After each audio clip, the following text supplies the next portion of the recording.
As we honor her on her birthday, may we, her sons and daughters, follow her example of a stance of listening that led to her fiat, to her Magnificat, and to her service to the Lord.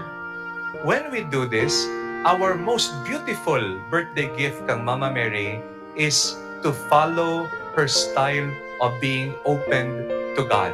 Mama Mary is our model for true listening and a spirituality of ephata every day. When we follow her, that's our best birthday gift to her. Mary, conceived without sin, pray for us who have recourse to thee. Sa lilim ng iyong pagkalinga, Ina ng Diyos at amin ding Ina, itago mo sa balabal ng pag-ibig mo kaming walang matakbuhan liban sa'yo.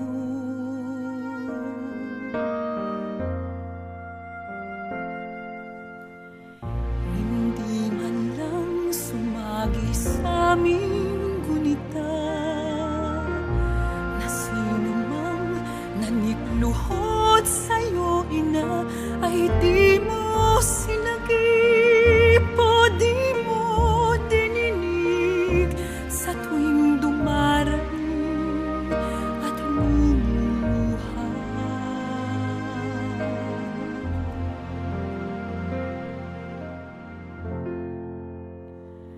Huwag po ninyo kaming pababayaan, mga samo namin huwag niyong tatanggihan, bagkus iligtas kami sa kapahamakan o maluwalhati, pinagpalang Birheng Maria.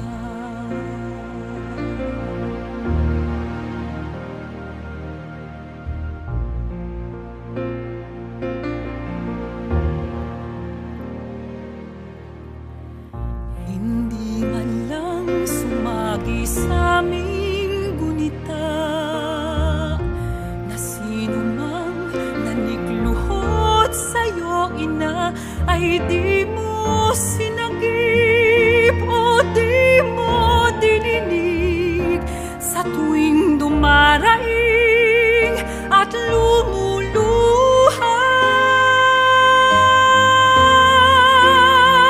Huwag po ninyo kaming pababayaan, mga samo namin huwag niyong tatanggihan, bagkus iligtas kami sa kapahamakan o maluwalhati, pinagpalang Birheng Maria.